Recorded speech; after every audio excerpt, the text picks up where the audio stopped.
हम फजल रबी शो में आप सबको खुश आमदीद कहते हैं। ये हमारा रिकॉर्डेड शो होगा और मेरा ईमान और उम्मीद है खुदावंद इस शो के वसीला से भी हम सबको बहुत बरकत देगा। इसी तवक्को के साथ, ईमान के साथ अपने टेलीविज़न सेट के सामने बैठिए और खुदावंद की बाबरकत बातों से महजूज हों और तसल्ली पाएँ, शिफा पाएँ, ज़िंदगी पाएँ, चूँकि उसकी बातें ये सब हमारे लिए कर सकती हैं। मुख्तलिफ मुआशरों में, मज़ाहब में बहुत से ख़ानदान हमें ऐसे मिलते थे, मिलते हैं और शायद मिलते रहेंगे, जिन ख़ानदानों में मारूज़ी बीमारियां पाई जाती हैं। माफ़ कीजिएगा, मारूज़ी बीमारियां वो हैं जो नस्ल दर नस्ल एक ख़ानदान को, एक नस्ल को अपनी लपेट में, अपने शिकंजे में, अपने कब्ज़ा में लिए रखती हैं और वो एक शख्स के बाद ख़ानदान के दूसरे अशख़ास में मुंतकिल होती रहती हैं। डॉक्टर्स और दुनिया के दीगर तमाम ज़राए जो इस ज़मीन पर मौजूद हैं, इंसानों की शिफा के लिए मारूज़ी बीमारियों की जब बात आती है तो सब अपने हाथ उठा देते हैं कि ये हमारे बस की बात नहीं है। और ख़ास तौर पर एक बीमारी जो पूरी दुनिया में पाई जाती है, जिसको कैंसर कहा जाता है। खुदा ना करे किसी को इस बीमारी का सामना करना पड़े या इस बीमारी का कोई शिकार हो। जब इस बीमारी का नाम आता है तो अक्सर मायूसी, नाउमीदी के अंधेरे हमलावर होते हैं और इंसान अपनी आस और उम्मीद को खो देते हैं और फिर इस तरह से मायूसी का शिकार होते हैं कि बहुत से लोग डिप्रेशन में भी चले जाते हैं। लेकिन खुदा जिसने इंसान को तख्लीक किया है, जब इंसान ऐसी हालतों में से गुजरते हैं तो फिर डॉक्टर्स के साथ साथ वो मुख्तलिफ दीगर सहारे ढूंढते हैं, ज़राए ढूंढते हैं कि कहीं ना कहीं से उन्हें कोई मदद मिल जाए जो उन्हें इस मुसीबत से, इस मुश्किल से छुटकारा दे सके। लेकिन मारूज़ी बीमारियों की जब बात होती है माफ़ कीजिएगा, तो लोग अक्सर कोई राह, कोई तरीका नहीं पाते कि उनसे छुटकारा पा सकें। तो क्या खुदा के कलाम में से कोई राह हमें नजर आती है? आइए हम देखते हैं मरकस की अंजील में। यहां पर मारूज़ी बीमारियां हों या दीगर बीमारियां हों, उनके लिए कलाम खुदा में क्या लिखा है, इंसानों के लिए कौन सी राह बयान की गई है जिस तरफ वो रजू कर सकते हैं। दीगर ज़राए की तरफ रजू करते हैं, लेकिन आइए देखते हैं यहां पर क्या लिखा है। मरकस की अंजील है और उसका 10वां बाब है और 27वीं आयत है। यीशु ने उनकी तरफ नजर करके कहा, जो आदमियों से तो नहीं हो सकता,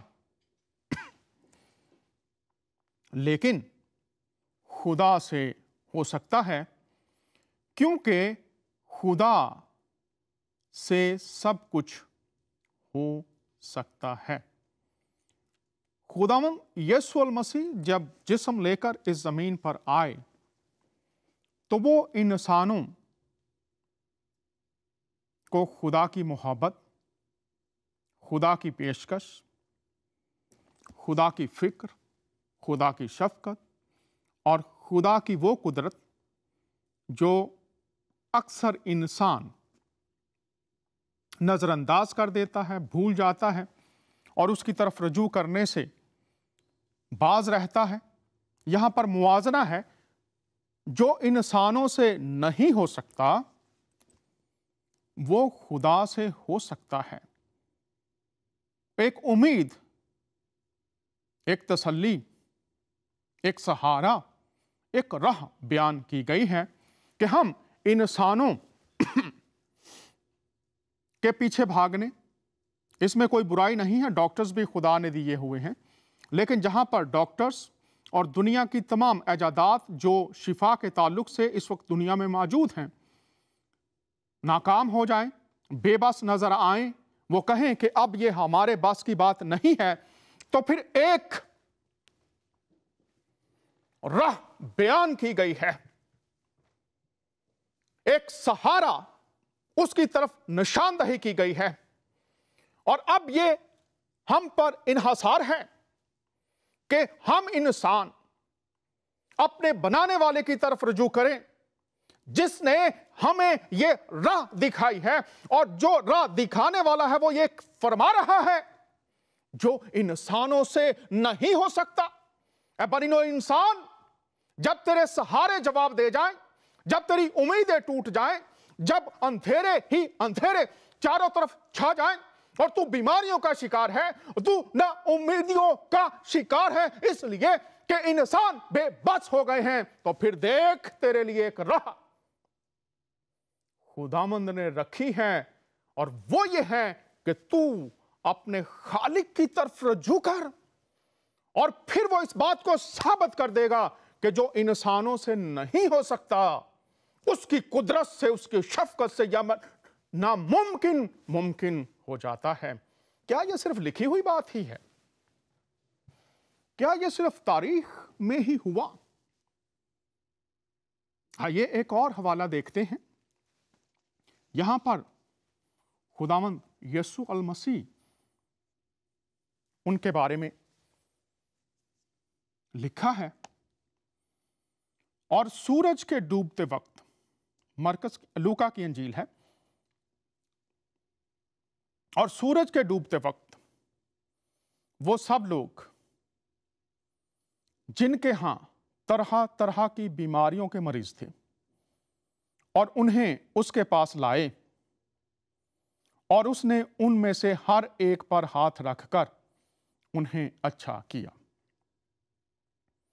यीशु मसीह के पास लोग हर तरह की बीमारियों के बीमार लाए और उन्होंने हाथ रखकर उन्हें अच्छा कर दिया सबको। क्या ये उसी दौर में मुमकिन था, या आज के दौर में भी यह मुमकिन है? जो इंसानों से नहीं हो सकता वो खुदा से हो सकता है। आज के दौर में किस तरह से यह हो रहा है? मेरे साथ एक मेहमान हैं, आइए उनकी जुबानी देखते और सुनते हैं ये आयत किस तरह से आज पूरी हो रही है। हमारे साथ होंगी बहन अनीता रानी। बहन अनीता रानी, हम आपको खुश आमदीद कहते हैं। कैसी हैं आप?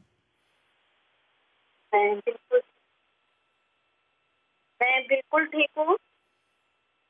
शुक्रिया करती हूँ डॉक्टर डैनियल आपका और जिंदगी टीवी का, जो मुझे गवाही देने का मौका मिला। जी, हम खुदावंद का शुक्र अदा करते हैं।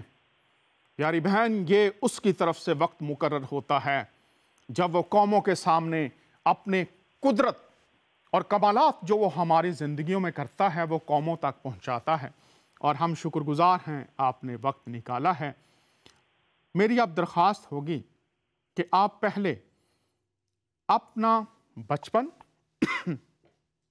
माफ़ कीजिएगा, बचपन के बारे में, अपने परिवार के बारे में बताइए कि बचपन कैसा था, किस परिवार में आपका जन्म हुआ, बचपन में धार्मिक ज़िंदगी कैसी थी, मजहबी ज़िंदगी कैसी थी। तो ये आप मुझे बताइए और हमारे नाजरीन को भी। शुक्रिया डॉक्टर डैनियल समय देने के लिए। और मेरा नाम सुनीता है और मैं यूपी से हूँ और ऐसी जगह पैदा हुई जहाँ मेरे घर वाले हिंदू थे। उस जगह पे मैं पैदा हुई और जब से पैदा हुई तब से मैं बचपन से देखती चली आ रही थी कि जो मेरे मम्मी पापा हैं वो मूर्ति पूजते थे और मैं भी उनके साथ मूर्ति ही पूजती थी और मुझे कुछ नहीं पता था।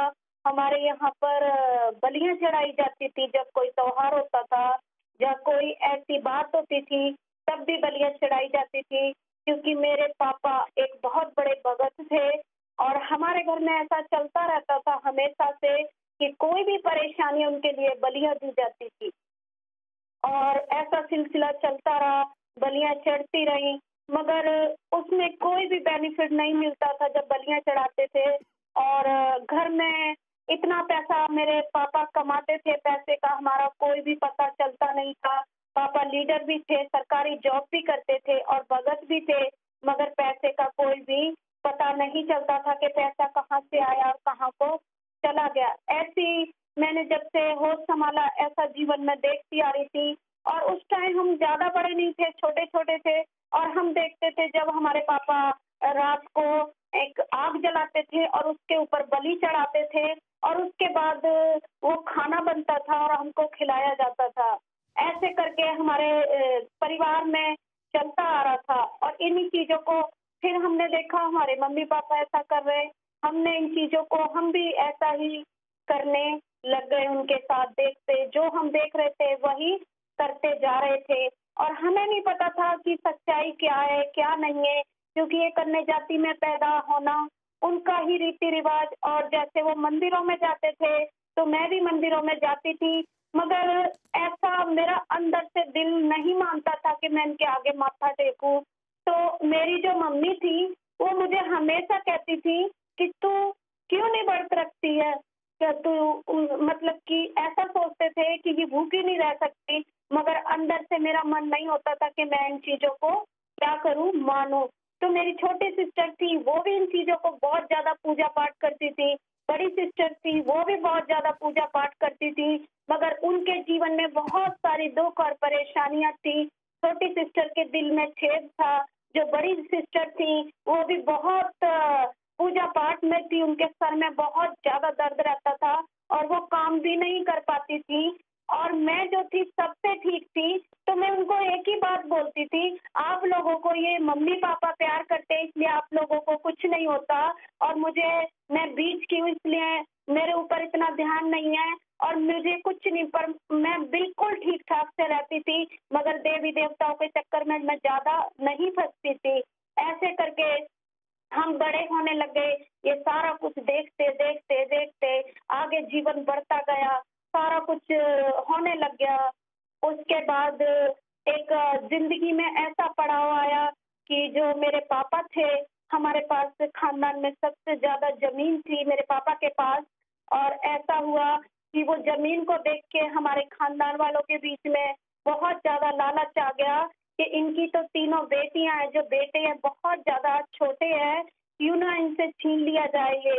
और ऐसा सिलसिला चलता रहा कि लड़ाई झगड़े बहुत ज़्यादा होने लग गए और ऐसा हुआ कि जब मैं ही घर में थोड़ा-सा बड़ी थी, बाकी बहन-भाई मेरे छोटे थे, जो बड़ी सिस्टर थी, उनकी शादी की गई, उनकी शादी क्रिश्चियन परिवार में ही की गई है और जब मैं अपने पापा को देखती थी, वो मेरे पापा के ऊपर चढ़ाई करके आते थे, उनको मारना चाहते थे, तो मेरा कोई भी भाई नहीं था और जितने खानदान वाले थे वो सभी एक थे और हम बिल्कुल अकेले पड़ गए थे, करें तो हम करें क्या? कुछ भी समझ में नहीं आता था, कोई रास्ता हमें नहीं मिलता था। फिर जिस दिन मेरे पापा की हत्या करने की उन्होंने सोची, होली का दिन था, उन्होंने हत्या करने की सोची मेरे पापा के लिए, तो जो मतलब कि उनका मकसद था मेरे पापा को घर में नहीं आने देते था। उन्होंने सोचा ये बेटियाँ इनको मार-मूर के मम्मी सीती हैं, उनको मार-मूर के घर से निकाल दिया जाएगा, जितनी जायदाद है सारी हम हड़प कर लेंगे। और ऐसा देखते-देखते मेरे अंदर एक हिम्मत जागी, अगर हमारा भाई छोटा है, तो मैं तो बड़ी हूँ, मैं पापा का साथ दूँगी। जब पापा के ऊपर चढ़ के आता था परिवार वो, तो मैं पापा का साथ देती थी और कोई मतलब कि डर नहीं मेरे अंदर से, लड़ाई झगड़ों को देख के एकदम से मेरे अंदर से डर निकल गया। एक दिन होली का दिन था और उन्होंने जो खानदान वाले थे, वो किसी-किसी को चैलेंज कर रहे थे कि आज क्या होगा, खून की होली खेली जाएगी और वो हमारे कानों तक आवाज़ आई और और हमने सुना और हम एकदम से चौकस हुए कि कोई ना कोई बात है, आज ये लोग ऐसे क्यों बोल रहे हैं, क्योंकि उनके साथ जवान जवान लड़के होते थे और हमारे साथ कोई भी नहीं होता था। ऐसे करते करते करते जिस दिन होली का दिन आया, उस दिन मेरे पापा थोड़ा सा बाहर निकले और वो लोगों ने जब देखा कि मेरे पापा बाहर निकले हैं, उसी टाइम उनका पीछा किया गया और उनको जो गली मोहल्ले होते हैं उनमें दौड़ाया गया। जब मेरे पापा ने बचने के लिए एक रास्ता देखा, तो वो किसी के घर में घुसे और छत की तरफ से कहीं भागना चाह रहे थे और उन्होंने एकदम से मेरे पापा के पता नहीं ऐसी क्या चीज मारी कि उनकी उंगली कट गई। हमें नहीं पता था हमारे पापा के साथ ये सब हो रहा है, हम घर में थे, हम निकलते नहीं थे डर के मारे। फिर उसके बाद ऐसा हुआ, जब हमें पड़ोसियों ने बताया कि आपके पापा को ऐसे ऐसे किया गया है, तो हम बहुत ज्यादा परेशान हो गए। हमारे पापा को कई दिन तक घर के अंदर नहीं आने दिया, बहुत ज्यादा हम डरे हुए थे और मम्मी भी बहुत रो रहे थे, कुछ समझ नहीं आ रहा था, कोई रास्ता नहीं दिख रहा था कि हम लोग क्या करें क्या ना करें। इतने में मम्मी को पापा ने बुलाया कहीं बाहर के मुझे मिलो, और मेरी मम्मी ने हिम्मत दिखाई, रात को पापा को घर लेके आए और उस समय वो लोग अपने अपने घरों में थे, पता नहीं रात को कितना टाइम हो रहा था। जब मेरे पापा घर आए तो हम लोग बहुत ज्यादा दुखी हो गए उनकी हालत देख के, क्योंकि जो बच्चे होते हैं उनके सामने जब माता पिता से कष्ट में हो तो बच्चे परेशान हो जाते हैं, वैसे हम भी बच्चे थे और परेशान हो गए।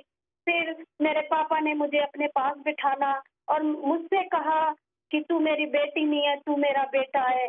और मुझे बोला गया कि जिस दिन तू उन लोगों से मेरा बदला लेगी, उस दिन सोचूंगा कि तू मेरा बेटा है। जैसे उन्होंने मेरी उंगली काटी है, मैं भी चाहता हूँ कि तू भी उनकी उंगली काट के और मेरे सामने लेके आए। सच में मेरे अंदर एक हौसला हुआ, अगर मेरा पिता मुझे ऐसा बोल रहा है तो मेरे लिए एक उसकी बात है। मैंने कहा पापा, जैसा आप चाहते हैं वैसा ही मैं करूंगी। और ऐसा हुआ कि मेरे मन में बस एक ही विचार होता था कि बस मैंने उन लोगों से अपने पापा का बदला लेना है। ऐसा मेरे मन में विचार चलता रहा। एक दिन ऐसा आया कि मेरे पापा ने मुझे उन्हीं दिनों में 2-4 दिन में मेरे पापा ने मुझे पिस्तौल चलाना सिखाया और कहा बेटा मेरी जिंदगी का कोई भरोसा नहीं है, क्योंकि ये लोग मेरे पीछे हाथ धोकर पड़े हैं और मुझे कभी भी खत्म कर सकते हैं। और जो मेरी बड़ी सिस्टर थी जो आगरा में ब्याही हुई है, यूपी में ही, तो उन्होंने कहा पापा आपकी जिंदगी का कोई भरोसा नहीं है, जहाँ भी आपके कागज हैं, जहाँ भी जो भी चीज है आप ऐसा करो, मम्मी को लेके जाओ और सारा कुछ आप बता दो। और बड़े दुख का वो समय था हमारे लिए। और ऐसा हुआ कि पापा ने सारा कुछ, अब मेरी जिंदगी का कोई भरोसा नहीं है, क्योंकि ये मेरे पीछे क्या कर रहे हैं, हाथ धोकर पड़ गए, मेरे बच्चों से मुझे मिलने नहीं देते। फिर मेरे अंदर हौसला आया। फिर मेरे पापा ने कहा कि बस तू इतना करना, तेरे छोटे भाई बहनों पे मम्मी पे कोई आ जाए, अपनी इज्जत को बचाना और ऐसा करना, तू बेधड़क होके गोली चला देना। और एक जगह का मुझे नाम बताया मेरे पापा ने और मुझे कहा गया कि तुम ऐसा करना बेटा, उस गैंग में चली जाना जहाँ की सरदार एक लेडीज है, वहाँ पे बस मेरा नाम लेना और वो तुम्हारी पूरी मदद करेंगी, तुम्हें बचाएंगी। और मेरे अंदर एक हौसला हुआ कि मुझे आगे भी संभालने वाले हैं। तो एक दिन मेरी जिंदगी में ऐसा ही मोड़ आया, पापा को फिर से वैसा ही हाल हुआ कि अंदर घुसने नहीं दिया। और फिर से जब वो लोग दीवारों पे से हमारे घर में चढ़ाई करने के लिए आ रहे थे, तब सिर्फ उनके हाथ ही हाथ दिखने शुरू हो गए।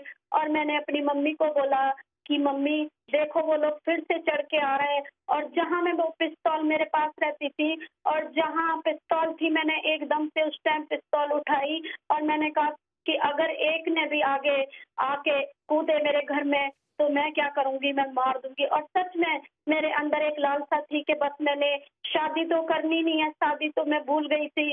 मैंने कहा मैंने इनसे बदला लेना है। और उसी टाइम जब उन्होंने मेरी पिस्तौल को देखा तो वो 6-7 जने थे, सारे के सारे दीवार से पीछे चले गए, हट गए। उसी टाइम बात ठंडी हो गई। और जब वो बहुत आते थे शुक्रिया कोई ना कोई हमारा नुकसान करते थे, दीवार के ऊपर से कभी मम्मी के बहन रानी। दांतों को तोड़ देते थे। जी बहुत शुक्रिया, आप ये बता रही हैं, मैं शुक्रगुजार हूँ। ये आपने बताया कि किस हालत में आपका परिवार, आपका ख़ानदान था। अब मैं हाँ जी। आपसे दरख्वास्त करूंगा कि आप ये बताइए, ये सारी समस्याएं, मुश्किलात चल रही थी, यीशु मसीह तक आने का सफर फिर कैसे शुरू हुआ? ये बताइए क्या हुआ? यीशु मसीह तक आने का सफर फिर कैसे शुरू हुआ? उस तक कैसे पहुंचे? ये बताइए आप। समय देने के लिए शुक्रिया। मसीह में आने का सिलसिला मेरा ऐसे शुरू हुआ कि लड़ाई झगड़ों से पहले मेरी शादी एक क्रिश्चियन परिवार में पक्की की गई थी। और छोटी एज थी उस टाइम भी मेरी, जब पक्की की गई थी। तो ऐसा हुआ कि मेरी शादी तो, अब एक माँ बाप जो सपना देखते हैं, उन्होंने शादी तो करनी थी। तो उन्होंने बोला, जो जिनसे हमारा झगड़ा चलता था, कि अगर शादी की इस लड़की की तो हम क्या करेंगे, उस लड़के को खत्म कर देंगे। तो मेरी शादी कोई धूमधाम से नहीं हुई, क्रिश्चियन परिवार में हुई। और जो लड़के वाले थे वो मुझे चुन्नी चढ़ा के चंडीगढ़ लेके आए और मेरी शादी एक मसीह परिवार में हुई। जो मसीह परिवार था, मैं यीशु मसीह को नहीं जानती थी। जब मेरी शादी मसीह परिवार में हुई, तब मैं यीशु मसीह को जानी कि परमेश्वर क्या है। जब मैं अपनी ससुराल में आई, तो कम से कम मैंने 20 दिन थोड़ा शांति का काटा। और उसके बाद क्या हुआ कि मेरे हस्बैंड को दौरे पड़ने शुरू हो गए और मैं फिर से बहुत ज़्यादा घबरा गई कि ये सब क्या है, क्योंकि मैंने पहले कभी किसी को ऐसे हालात में नहीं देखा। फिर उसके बाद वो क्या हुआ कि ऐसे बस, मेरी जो सास थी मुझे समझाया करती थी प्रभु के बारे में। मैं जानती तो नहीं थी कि परमेश्वर क्या है, यीशु मसीह क्या है, पर वो कहती थी जो मांगो वो देता है। तो मेरे मन में बात चलती रहती थी कि सब कुछ मांगने से परमेश्वर हमें देता है, परमेश्वर हमें देता है मांगने से सब कुछ। ऐसे सिलसिला चलता रहा। जो मसीह परिवार था, उसमें मेरी शादी हुई जब से मैंने प्रभु यीशु मसीह को जाना कि परमेश्वर क्या है।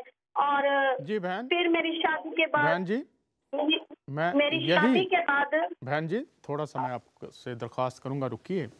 आपने हाँ प्रभु जी, को जाना, ये मैं आपसे हाँ दरख्वास्त जी, करूंगा। कैसे जाना, क्या हुआ, कैसे आपने अपनाया प्रभु को, ये बताइए। मैं समय देने के लिए शुक्रिया। मैंने प्रभु को ऐसे अपनाया, मेरे ऊपर एक ये कष्ट था क्योंकि मैं दुखों से पहले ही निकली थी, फिर दुखों में फंस गई।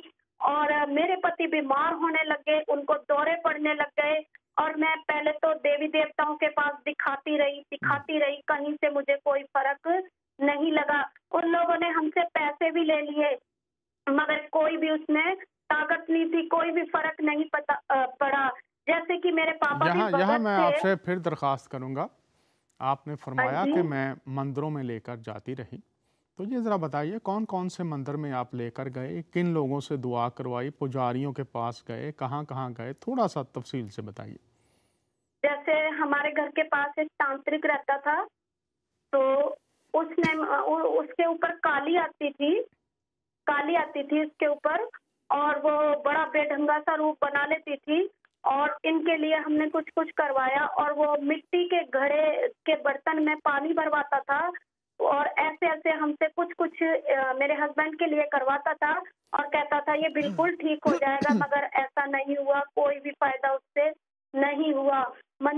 हम एक अमरोहा है, बहुत बड़ी जगह है अलीगढ़ के अंदर, वहाँ पे मेरे हस्बैंड के भाई वगैरह भी लेके गए, मगर वहाँ से भी कोई फर्क नहीं पड़ा। ऐसे जिंदगी चलती रही। और उसके बाद इन मेरे हस्बैंड के जो दोस्त थे, उनके द्वारा मैं प्रभु को जानने पाई, क्योंकि मेरे हस्बैंड बीमार रहते थे। सब जगह से मैं निराश हो चुकी थी, सब जगह से टूट चुकी थी। कहीं से कोई रास्ता नहीं मिल रहा था कि मैं अपने पति को कहाँ से ठीक कराऊं। जो मेरी सास थी, जो हमारे पास रहती थी, वो भी मेरा साथ छोड़ गई। कहती तेरा पैर खराब है, जिस दिन से तू आई है उसी दिन से मेरा बेटा बीमार होने लग गया।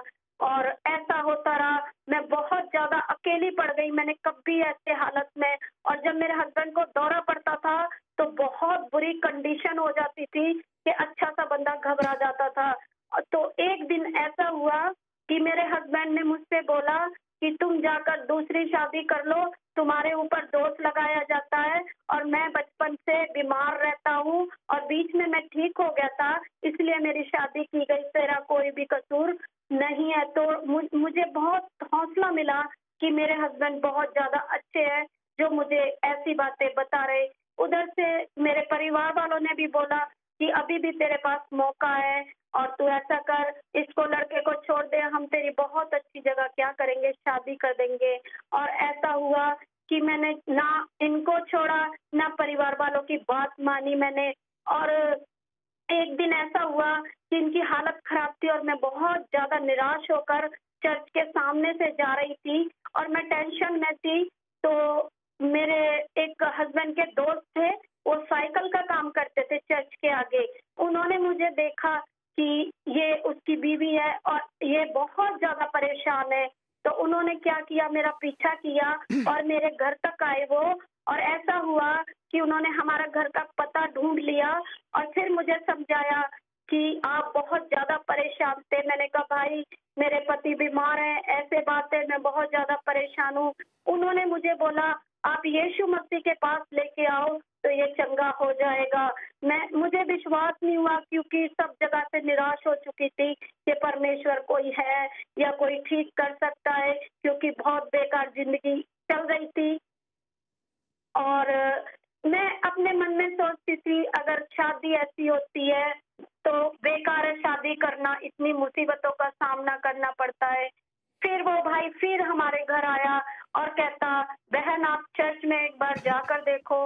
और सचमुच मैं जब उस चर्च के अंदर गई तो वहाँ जो खुदा के दास थे वो वचन को सुना रहे थे और बोल रहे थे कि यीशु मसीह मुर्दों में जान डालने वाला क्या है, परमेश्वर है। और ये बात मेरे मन को छू गई। अगर यीशु मसीह मुर्दों में जान डालने वाला परमेश्वर है तो मेरे पति में तो अभी सांसें चल रही है, तो वो क्यों नहीं ठीक हो सकते। ऐसा मेरे मन में विचार आया और खुदा के दास उसी दिन मेरी ओर देख ही जा रहे थे। मैंने कहा ये मुझे नहीं जानते पर मेरी ओर क्यों देख रहे हैं ये। फिर जब चर्च खत्म हुआ तो उन्होंने बोला, बेटा तुम्हारे पति के अंदर एक ऐसी दुष्ट आत्मा है जो कभी विश्वास करने नहीं देगी। आप विश्वास करोगे तो आपका पति चंगा हो जाएगा। और ऐसी दुष्ट आत्मा थी मेरे पति के अंदर कि रात को बैठते थे जब बेड के ऊपर तो उनके हाथ बड़े बड़े हो जाते थे और अजीब तरीके से व्यवहार करते थे, दीवारों में सर मारते थे और चिमटे से अपनी पिटाई करते थे और मुझे बोलते थे कि मैं तुझे कोई भी नुकसान, जो भी दुष्ट था उनके अंदर मुझे बोलता था तुझे कोई भी नुकसान मैं पहुंचाऊंगा नहीं। और ऐसे करते करते और जो खुदा के दास थे उन्होंने बोला आप बेटा रेगुलर चर्च आओ। उस दिन से मैंने एक चीज को नोट किया कि जो मर्जी हो जाए मैंने चर्च कभी नहीं छोड़ना। और समझने वाली बात ये है, ये सच्चाई है कि जितना मैं चर्च में जा रही थी उतना मेरे पति बीमार हो रहे थे। और फिर शैतान ने मेरी एक इसको विश्वास को खोने की कोशिश की कि ये यहाँ से भी हट जाए और नाश हो जाए। हमारी सरकारी जॉब थी वो छूटने वाली हो गई, ड्यूटी पे जा नहीं पाते थे, अगर जाते थे तो रोड पे गिर जाते थे और सारे खून में भर जाते थे। फिर कोई कोई उठा के घर पे लेके आता था और किराए के मकान में रहते थे हम। बहुत बुरी कंडीशन थी, रिश्तेदार हमारा साथ नहीं देते थे और हमारे साथ ऐसा होता था कि वो सोचते थे ये तो गरीब है, इनके पास क्या है, इनके पास तो बीमारी के अलावा कुछ नहीं है। मगर मैंने एक निर्णय लिया कि मैंने अपने यीशु मसीह के पीछे, जो परमेश्वर यीशु मसीह मुर्दों में जान डाल सकता वो क्या नहीं कर सकता मेरे लिए। और मैंने उपवास रखना शुरू किया और प्रार्थनाएं करनी शुरू की। उस टाइम मुझे लगता था कि यीशु मसीह और मैं हूँ। ऐसे करते करते काफी समय बीत गया और एक दिन ऐसा समय आया कि परमेश्वर ने मुझे दर्शन के द्वारा बात की कि जा तेरा पति क्या हुआ, चंगा हो गया है। जी और बहन जी, ऐसे यहाँ पर मैं आपको रोकूंगा। आपने ये हाँ जी, फरमाया कि खुदावंद यीशु मसीह ने आपको दर्शन दिए, ये क्या, हाँ जी। ये बताइए ये क्या था। ये दर्शन ऐसे दिया था, मैं सो रही थी और मैं ज्यादा से ज्यादा परमेश्वर में चलने लग गई थी। तो जब मुझे दर्शन दिया परमेश्वर ने, मुझसे कहा यीशु मसीह ने कि जा तेरा पति चंगा हो चुका है। जब सारी कलीसिया इसके ऊपर मिलके प्रार्थना करेगी तो पूरी रीति से चंगा हो जाएगा। और मुझे पता लग गया ये मेरे परमेश्वर की ही आवाज है। और प्रभु ने इनको उस घड़ी से चंगा कर दिया उस घड़ी से ही, और बिल्कुल ठीक ठाक कर दिया। और परमेश्वर में हम और पति और पत्नी दोनों हम चर्च जाने लग गए, और बहुत ज्यादा खुदा में क्या हो गए, हम आगे बढ़ने लग गए, क्योंकि यीशु मसीह हमारे जीवन में उतर चुका था और काम करने लग गया परमेश्वर। ये जब बहन जी ऐसे करके परमेश्वर ने, बहन जी, जब यीशु मसीह ने आपसे कहा कि आपका पति शिफा पा चुका है, तो उसकी शिफा किस दिन मुकम्मल हुई, कब उसको मुकम्मल शिफा मिल गई, ये थोड़ा सा बताइए हमें। जैसे मैंने रात को सपना देखा, तो मेरा विश्वास बन गया कि यीशु मसीह ने मेरे पति को चंगा किया है। इस बात को हो गए 12-13 साल हो गए इस बात को। जी, मैं यही अर्ज कर रहा हूं कि ये शिफा जो थी, चर्च के लोगों ने जब दुआ की तब उन्होंने शिफा पाई, या जब आपके साथ यीशु मसीह ने ये वादा फरमा लिया उसी वक्त उनको शिफा मिल गई, ये कैसे हुआ, ये थोड़ा सा बताइए। समय देने के लिए शुक्रिया। ऐसा हुआ कि चर्च वाले प्रेयर करते थे, बहुत प्रेयर करते थे। जब मैंने पूरी लगन से परमेश्वर को अपना जीवन दिया कि परमेश्वर के पीछे मैंने चलना है, जब मैं पूरी रीति से प्रभु के साथ चलने लग गई, तब परमेश्वर ने मुझे ये दर्शन दिया और मेरा पूरा भी हुआ। तो आपके पति के दौरे खत्म हो गए, उनको शिफा मिल गई, ये बताइए। हाँ जी, हाँ जी, हाँ जी। तो जब उनको शिफा मिली, मेरे पति को शिफा मिली और बिल्कुल ठीक हो गए। बिल्कुल ठीक हो गए, तो कोई उनको अब मुश्किल नहीं है, कोई बीमारी नहीं है? नहीं। और ऐसा हुआ कि पीजीआई वालों ने भी मना कर दिया था। 16 सेक्टर है चंडीगढ़ के अंदर, उन्होंने भी बोल दिया था कि कभी भी ये बीमारी ठीक नहीं हो सकती। मगर मैं कहती हूँ मेरे यीशु मसीह ने मेरे हस्बैंड को चंगा किया। तो किसने कहा था ये बीमारी ठीक नहीं हो सकती? ये जब एक बार बीमार हुए थे, तो जो डॉक्टर था 16 सेक्टर का, उसने बोला कि ये बीमारी कभी भी ठीक नहीं हो सकती है। फिर उसने उसके अंदर भी दुष्ट काम करा था और मेरा विश्वास खोने की कोशिश की, मगर मुझे विश्वास था कि मेरा यीशु मसीह सब कुछ कर सकता है और वो मुर्दों को जीवित कर सकता है, तो मेरा यीशु मसीह मेरे पति को भी चंगा कर सकता है। तो प्रभु यीशु ने आपके पति को शिफा बख्श दी। जब वो शिफा पा गए तो आपका कैसे तासुरात कैसे थे, कैसा लगा आपको जब उनको शिफा मिल गई? जब मेरे पति को चंगाई मिली तो ऐसा हुआ कि हम चर्च जा रहे थे और मुझे फिर से ऐसे खुदा ने, पवित्र आत्मा ने मेरी अगुवाई की कि अब बाइबल स्टडी कर और खुद सेवा कर। तो ऐसे करके मैंने अपने हस्बैंड को बोलना शुरू किया कि आप ऐसा करो कि आप स्टडी करो, मुझे परमेश्वर ऐसे अगुवाई कर रहा है, आप स्टडी करो, आपने भी सेवा करनी है। तो मेरे हस्बैंड बोलते थे कि मैं कैसे स्टडी कर सकता हूँ, मैं तो पास्टर बन ही नहीं सकता। ऐसे करते करते जब मैंने इनको हौसला देना शुरू किया कि नहीं, आपने ऐसे खुदा का दास बनना है, तो जिस एरिया में हम रहते थे वहाँ पे कोई भी बाइबल स्टडी के लिए कोई भी ऐसी जगह नहीं थी जहाँ पे ये स्टडी कर पाते। मगर प्रभु की एक योजना थी कि मेरा जन जो चंगाई पा गया है उसके लिए परमेश्वर ने एक रास्ता खोला और वहीं पे एक बाइबल कॉलेज खोल दिया मेरे घर के पास, और इन्होंने उसमें ज्वाइनिंग की और वहाँ से इन्होंने पास्टर की ट्रेनिंग ली। ट्रेनिंग करते करते बहुत सी समस्याएं फिर हमारे ऊपर आ गई। फिर मेरे हस्बैंड को टीबी हो गया और टीबी इतना खतरनाक हो गया कि मुंह से बहुत ज्यादा ब्लड जाता था मेरे हस्बैंड के, और बिस्तर में बिल्कुल मिल चुके थे, मगर उन्होंने हौसला नहीं छोड़ा और रात को 1-1, 1:30 बजे वो पूरी किताबों को पढ़ते थे जो वहां से दी गई थी, और उन्होंने अपनी स्टडी बहुत ज्यादा मैं कहती हूँ दुख के साथ और मतलब मेहनत के साथ ऐसा किया। रात को ठंड के समय ब्लड नीचे जा रहा है और वो स्टडी के लिए बैठे कमरे के अंदर, और बहुत बुरी कंडीशन थी।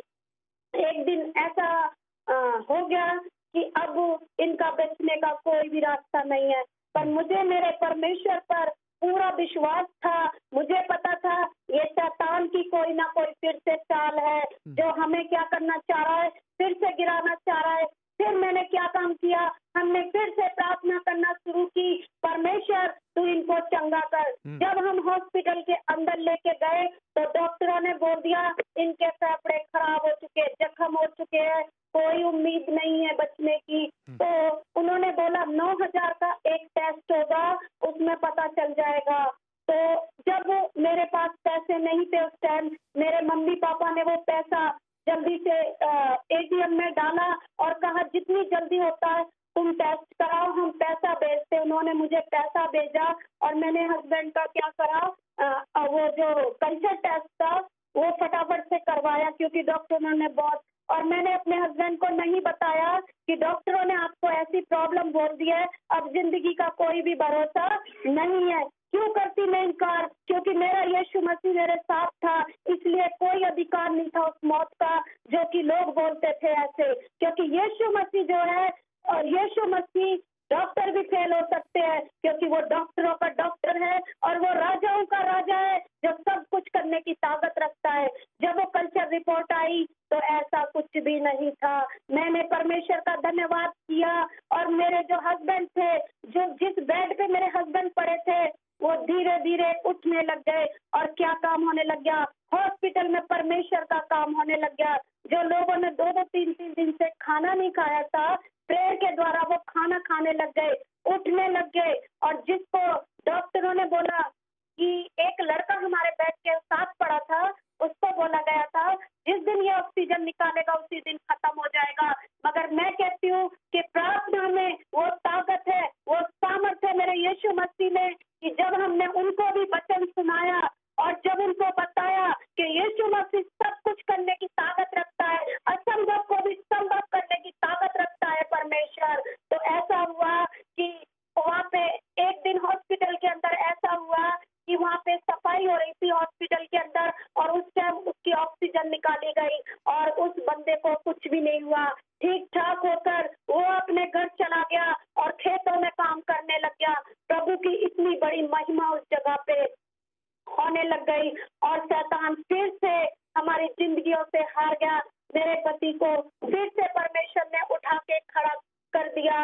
और आज मैं कहती हूँ यीशु मसीह पे भरोसा करके, विश्वास करके कि मेरे पति को अगर ठीक किया है तो यीशु मसीह ने किया है दुनिया में, और यीशु मसीह के अलावा कोई ताकत नहीं है जो कुछ भी कर सके। जो कुछ है मेरा यीशु मसीह है, जो मुर्दों को जीवित कर सकता है, जो बीमारियों को भगा सकता है, वो सब कुछ कर सकता है हमारे लिए। बहुत शुक्रिया, आपने ये हमें बताया कि यीशु मसीह ने किस तरह से, दूसरी दफ़ा डॉक्टर्स ने कहा जिंदगी की कोई उम्मीद नहीं है, लेकिन खुदावंद यीशु मसीह के अल्फाज हैं क़यामत और ज़िंदगी मैं हूँ, और यीशु ने अपने अल्फाज को सच साबित कर दिखाया। अब मैं आपसे ये भी पूछना चाहूँगा कि जब ये सारे मोजज़ात हो गए तो मैंने ये भी पढ़ा और सुना और देखा कि जहाँ मोजज़ात होते हैं मुखालफतें भी होती हैं। तो क्या कठिनाइयों का भी कुछ सामना करना पड़ा, मुखालफतें भी हुई जब आपने प्रेयर की, दुआ की और वहाँ पर लोग शिफा पा गए? तो कुछ मुश्किलात का सामना भी करना पड़ा आपको, लोगों ने मुखालफतें की? समय देने के लिए शुक्रिया। वहाँ पर खुदा ने कोई अड़चन नहीं आने दी, कोई भी समस्या हॉस्पिटल के अंदर नहीं आने दी। ऐसा कुछ नहीं हमारे साथ हुआ था, बल्कि वहाँ पर होने लग गया कि सचमुच ये परमेश्वर के लोग हैं और ये प्रेयर करते हैं। और जहाँ लोग जब छुट्टी होकर अपने घर जाने लगे, लोगों के फोन भी हमारे पास आना शुरू हो गए और डॉक्टरों ने भी हमसे कोई ऑब्जेक्शन नहीं किया कि क्यों तुम लोगों के लिए प्रार्थना कर रहे हो। बहुत शुक्रिया बहन, बहुत हाँ शुक्रिया बहुत शुक्रिया, आपने ये बताया है। अब आप मुझे ये बताइए कि आपने फरमाया कि आपके पति भी पास्टर बन गए और आप भी अब खिदमत में हैं, तो ये थोड़ा सा बताइए कि अब यीशु मसीह आप दोनों को किस तरह से इस्तेमाल कर रहा है। आप क्या करते हैं सारा दिन, कहाँ जाते हैं, कैसे प्रभु इस्तेमाल कर रहा है, थोड़ा सा इसके बारे में बताइए। समय देने के लिए शुक्रिया। हम लोग ऐसी सेवा कर रहे हैं जैसे हमने दुखों का सामना किया है, जैसे हमें परमेश्वर ने बीमारियों से निकाला है, और जिन लोगों की उम्मीद टूट चुकी है, हम लोग उन लोगों के पास जाते हैं, परमेश्वर का सुसमाचार सुनाते हैं। बहन होता या भाई कि आप मन को छोटा ना करें, आज भी वो परमेश्वर जिंदा है जो सब कुछ कर सकता है। ये बीमारियां उसके आगे कुछ भी नहीं है। हम लोगों के पास जाते हैं, परमेश्वर का वचन सुनाते हैं, और हम दोनों पति पत्नी एक साथ हम सेवकाई में रहते हैं। और जो गरीब लोग हैं, परमेश्वर ने हमें बताया उन बीमारियों में कि हमें जो बीमारियों से जूझ रहे हैं, हमने उनकी किसी ना किसी प्रकार से हेल्प भी करनी है। जितना हमसे होता है हम उनके लिए खड़े रह जाते हैं। अगर रात को 1 बजे भी हमारे पास फोन आता है तो हम उसी घड़ी प्रार्थना करते हैं और अपना गाड़ी लेकर वहां पे उनका साथ देने के लिए, प्रार्थना करने के लिए हम निकल पड़ते हैं। क्योंकि हमने देखा है कि कोई इंसान जब दुख में होता है और कोई इंसान उसकी आके मदद करता है तो उसको बहुत ज्यादा तसल्ली मिलती है। वैसे ही हम हर समय अपने चर्च वालों के लिए नहीं, और भी जो मसीह भाई बहन है हमें दुख में पुकारते हैं, हम उनका साथ देते हैं। हम चाहते हैं जैसे हमने दुख समस्याएं काटी और हमें भी उस टाइम लगता था हमारा कोई सहारा बन जाए, वैसा उन लोगों को भी जरूरत होती है। तो हम एकदम से उनके पास जाते हैं और हम क्या करते हैं, उनके लिए प्रार्थना करते हैं, यीशु बहुत मसीह में शुक्रिया। हौसला देते हैं कि परमेश्वर आप लोगों के साथ है, आप बहुत मत शुक्रिया। घबराएं। बहुत शुक्रिया बहन, आपने ये हमें ये भी बताया। मैं चाहूँगा कि जब आप जाते हैं लोगों के सामने तो कोई 2-4 गवाहियाँ कि आप गए हों मुख्तलिफ लोगों के पास, आपने प्रार्थनाएं की, तो प्रभु ने मोजज़ात किए हों आपके वसीला से, ज़रूर इस बात पर रोशनी डालिए। समय देने के लिए शुक्रिया।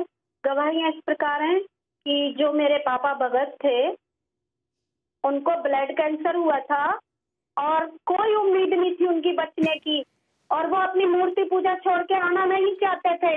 मगर एक दिन ऐसा हुआ कि परमेश्वर उनको हमारे घर लेके आया, और वहां पर हमने उनको परमेश्वर के बारे में बताया तो उन्होंने एक ही बात बोली, क्योंकि वो मृत्यु के नजदीक थे। ब्लड कैंसर पूरी बॉडी के अंदर फैल चुका था, सारा शरीर फोड़ों से भर चुका था, और ऐसा हुआ कि वो एकदम से जब हमने उनको सुसमाचार सुनाया, मैंने कहा आप अपने दामाद को देखो कि परमेश्वर ने उनको कैसे चंगा किया। तो मेरे पापा के लिए हमने जब प्रार्थना की और बड़े विश्वास के साथ बोला कि पापा आपकी रिपोर्टें नॉर्मल आएंगी, आप घर जाओ, हालेलुया। और ऐसा हुआ कि जब मेरे पापा गए तो उनकी एक गिल्टी निकाली गई गले से, रीढ़ की हड्डी का टेस्ट लिया गया, और ऐसा हुआ कि जब बॉम्बे से 2 हफ्ते के बाद वो टेस्ट आया तो पापा को कोई भी कैंसर पाया नहीं गया, रिपोर्ट बिल्कुल नॉर्मल। आज वो जीवित है, अच्छे भले हैं, बिल्कुल वो ठीक ठाक हैं। और हमारे चर्च में प्रभु ने बड़े बड़े काम किए हैं, ऐसे अद्भुत काम किए हैं परमेश्वर ने। यही मैं पूछ रहा हूँ बहन कि क्या क्या, एक तो आपके वालिद को ब्लड कैंसर हो गया, यीशु मसीह के नाम से आपने दुआ की और यीशु ने उनको भी शिफा दी। आप कह रही हैं और भी बहुत से ऐसे काम हुए हैं, तो बताइए वो कौन कौन से काम हुए हैं जो आप बताना चाहें, थोड़ा समय हमारे पास है अभी। हमारे चर्च में एक बेटी थी जो सरदार परिवार से थी, और ऐसा हुआ कि उसको भी फिट पड़ते थे बहुत ज्यादा।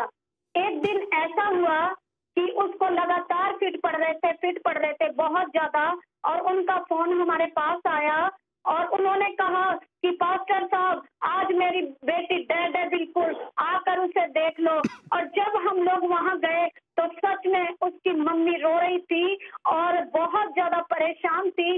उसी टाइम हमने क्या किया, प्रार्थना भी की, और उसको जब हॉस्पिटल ले गए चंडीगढ़ के पीजीआई हॉस्पिटल में, तो वहां पे क्या हुआ, इमरजेंसी में उसको भर्ती कराया गया।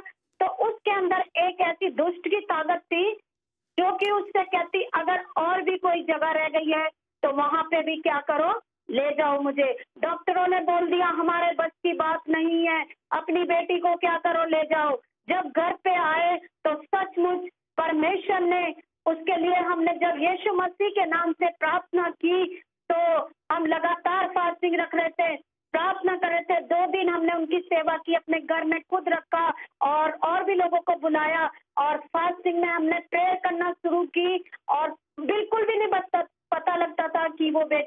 जाएगी। मगर मैं कहती हूँ बार बार कि मेरा यीशु मसीह सब कुछ करने की ताकत रखता है। फिर से परमेश्वर ने अपना काम किया और रात को पता नहीं 1 के 1:30 बजे उस बच्ची की याददाश्त वापस आ गई और वो पहले उसने अपनी भतीजी को पहचाना और उनके घर वालों ने हमें फोन किया कि पास्टर जी हमारी सिस्टर की याददाश्त क्या हो गई, वापस आ गई। ये उनकी जिंदगी के लिए बहुत बड़ा काम था और परमेश्वर ने उसको भला चंगा कर दिया और बेटी इस टाइम ठीक है वो।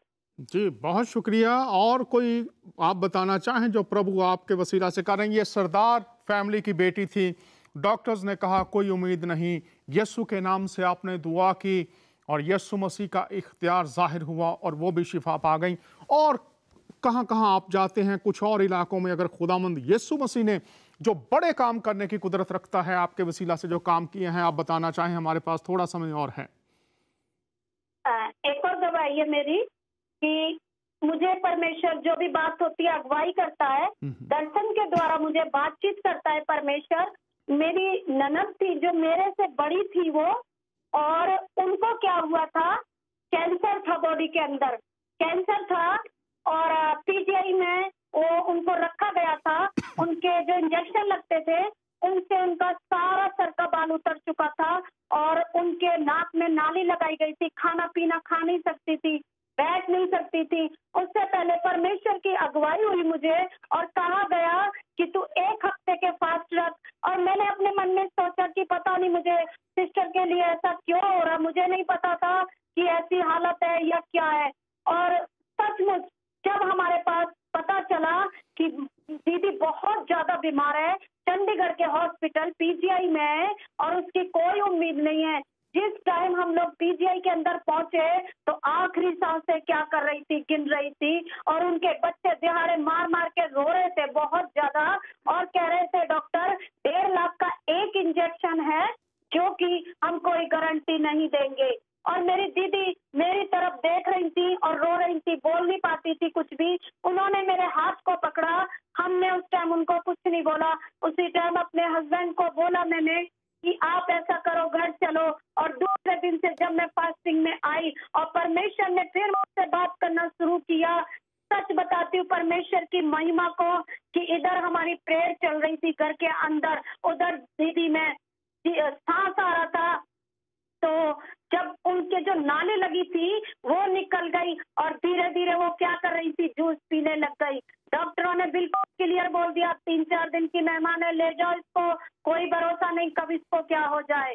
तो उनके जो हस्बैंड थे वो बोल रहे थे कि जो मर्जी हो मैं इस हॉस्पिटल से उनको बाहर नहीं लेके जाऊंगा, क्योंकि 7-8 लाख रुपए उनके बीमारी में लग चुका था। ऐसा हुआ था उनके साथ। तब हमने प्रेयर करना शुरू की। ये बात मेरी नंद नहीं जानती, मेरा यीशु मसीह जानता है और वो लोग जानते हैं जो हमारे साथ प्रार्थना में वहां लगे रहे। जैसे जैसे प्रार्थना चल रही थी यीशु मसीह ने मुझे बोला कि आप तेल लेके जा और प्रार्थना कर, जिस जगह पे मैं बोलता हूँ उस जगह पे लगाना। और मैंने परमेश्वर की आवाज को सुना। मैं हॉस्पिटल के अंदर गई, मैंने कहा दीदी मुझे प्रभु ने ऐसे बोला है, वो सब मुझे करने दो आप। और वैसे मैंने किया। सचमुच परमेश्वर ने फिर से हमारी प्रार्थनाओं को सुना और उत्तर दिया। जैसे जैसे हम प्रार्थना में आगे बढ़ रहे थे वैसे वैसे दीदी में सांसें वापस आ रही थी। और एक दिन ऐसा हुआ कि जब दीदी चलने लग गई, वहां पे खाना खाने लग गई, तो जो राउंड पे आता है सबसे बड़ा डॉक्टर, उसने बोला कि ये लेडीज तो मरने वाली थी, ऐसा कैसे हुआ कि ये जिंदा चल रही है, ऐसे इसको अंदर लेके आओ, इसके दोबारा क्या होंगे, टेस्ट किए जाएंगे। और उनके साथ ऐसा ही हुआ। जो पीजीआई का सबसे बड़ा डॉक्टर था आज भी इस बात का गवाह है वो, और उनको टेस्ट किए, इतना सा भी कहीं पे कैंसर पाया नहीं गया। हालेलुया। वहां पे भी प्रभु की महिमा हुई, क्योंकि परमेश्वर कहता है जो तेरे चित्त में नहीं है वो मैं सब कुछ कर दूंगा। हालेलुया। ये परमेश्वर ने हमारे जीवन में वहां पे काम किया। बहुत शुक्रिया बहन जी। नाजरीन आप सुन रहे हैं, वो कह रही हैं, एक लफ्ज़ बोल रही हैं, हालेलुया। हालेलुया का मतलब है खुदा की तारीफ हो, उसकी महिमा हो, और क्यों ना हो, ये जो काम उसने किए हैं ये इस बात की तस्दीक और सबूत है कि वो अपने वादों को पूरा करने की कुदरत रखता है। बहन, अब मैं आपसे दरख्वास्त करूंगा कि पूरी दुनिया में लोग इस शो को देखते हैं।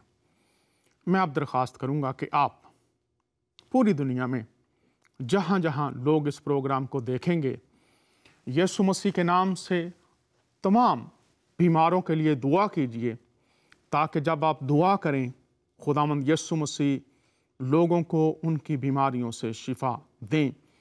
आपसे दरख्वास्त है, एक दुआ कीजिए पूरी दुनिया के जितने बीमार लोग हैं, ताकि यीशु मसीह उनको भी शिफा दे। उसके नज़दीक फासले नहीं हैं। उसकी मोहब्बत बिला इम्तियाज़ रंग व नस्ल तमाम इंसानों के लिए जारी है। तो मेरी दरख्वास्त है, आप तमाम दुनिया के उन लोगों के लिए दुआ कीजिए जो बीमारियों में हैं या बीमारियों का शिकार हैं, सामना कर रहे हैं, ताकि वो भी मसीह के नाम से शिफा पाकर उसकी शुक्रगुजारी कर सकें। सो दुआ कीजिए।